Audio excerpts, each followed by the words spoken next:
Journalist Kishore రెడ్డికి Jagan phone యోగక్షేమాలపై ఆరా. So మన ANN AP Andhra Pradesh రాష్ట్ర ఏఎన్ఎన్ ఛానల్ ఇన్ఛార్జ్, అదేవిధంగా ఆంధ్రప్రదేశ్ సీనియర్ జర్నలిస్ట్ అయినటువంటి యనమల కిషన్ రెడ్డితో మంగళవారం వైఎస్ జగన్మోహన్ రెడ్డి వైఎస్ఆర్సీపీ అధినేత మాజీ ముఖ్యమంత్రి జగన్మోహన్ రెడ్డి స్వయంగా తానే కిషోర్ రెడ్డి గారితో వీడియో కాల్ చేసి మరి ఆయనతో మాట్లాడడం జరిగింది.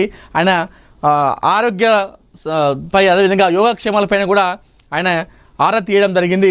ఇటీవల కాలంలో కిషోర్ ప్రమాదానికి గురికాగా పరిస్థితిని భద్రాద్రి కొత్తగూడెం జిల్లా అశోకపురం చెందిన కిషోర్ తనయుడు యనమల సాయి దిలీప్ కుమార్ రెడ్డి వివరించారు.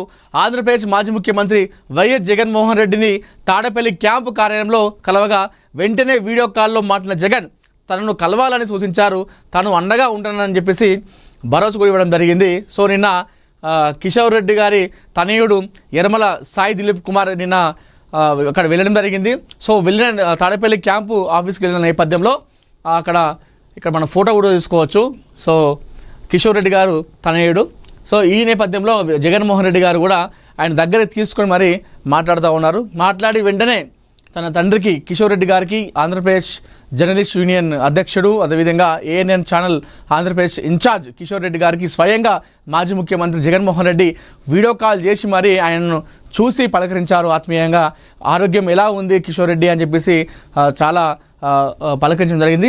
అతి త్వరలో అంటే ఆరోగ్యం మెరుగుపడిన తర్వాత కలువు అని చెప్పేసి చెప్పడం జరిగింది. దాంతోపాటుగా తాను అండగా ఉంటానని చెప్పేసి కూడా జగన్మోహన్ రెడ్డి భరోసా కూడా ఇవ్వడం జరిగింది మన కిషోర్ రెడ్డి గారితో. సో నిన్న ఇది ఒక మంచి పరిణామం. అంటే జగన్మోహన్ రెడ్డి ఇలాంటి విషయాలు కాస్త ముందు అంటే ఎవరైనా సమస్య ఉండదని చెప్పేసి ముందుకెళ్ళిన తన ఆత్మీయులకి ఏమైనా కూడా ఇలాంటి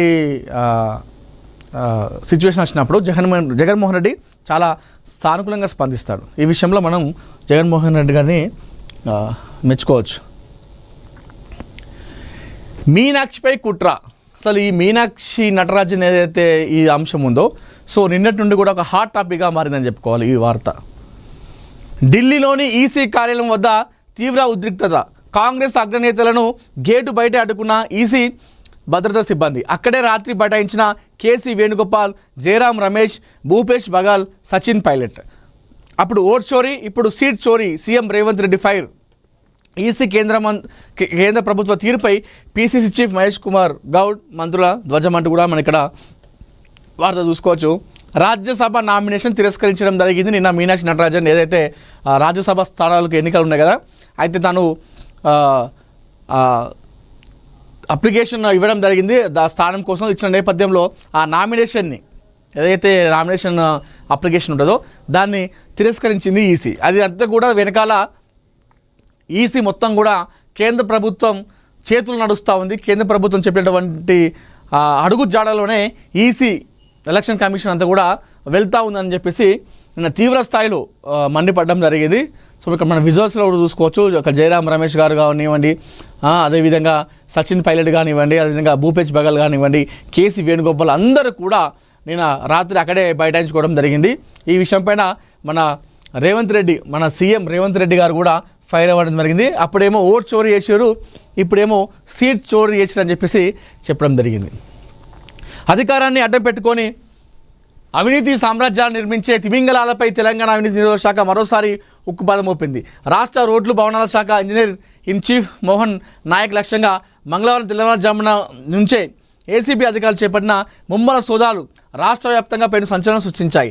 ఆయన ఆదాయానికి మించిన ఆస్తులు కలిగి ఉన్నారనే పక్క సమాచారం వచ్చిన ఫిర్యాదుల ఆధారంగా రంగంలోకి దిగిన ఏసీబీ బలగాలు మోహన్ నాయక్ నిర్మించిన అక్రమ ఆస్తుల కోటల పునాదులను కదిలించారు. ప్రాథమిక అంచనా ప్రకారం ఈ ప్రభుత్వ అధికారి వెనుకేసిన అక్రమాస్తుల విలువ ప్రభుత్వ మార్కెట్ ధరల ప్రకారం 100 కోట్లకు పైగానే ఉంటుందని తేలింది. నేటి కాలంలో అవినీతి అధికారులకు 100 కోట్లు అనేది ఒక ఎంట్రీ లెవెల్ ప్యాకేజ్గా మారిపోయింది అనేలా ఈ దాడిలో సాగింది. హైదరాబాద్లో మాదాపూర్లోని ఆయన నిన్న నిజంగా చెప్తున్నా అసలు ఏం జరుగుతూ ఉంది అధికారులు, ఇంత అవినీత, ఇంత కథన. ఈయన చూడండి 200 కోట్లు ఆర్ఎన్బి ఈఎన్సీ మోహన్ నాయక్ ఆస్తులపై ఏసీబీ దాడులు. ఏకకాలంలో 11 చోట్ల సోదాలట. అక్రమాస్తులపై పక్కా ఆధారాలతో దాడులు చేసిన అధికారులు. ఏంది ఇది?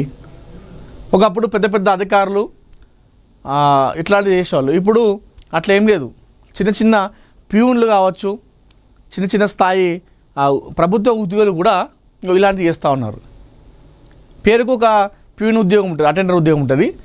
వాళ్ళు వెనకాల వేసే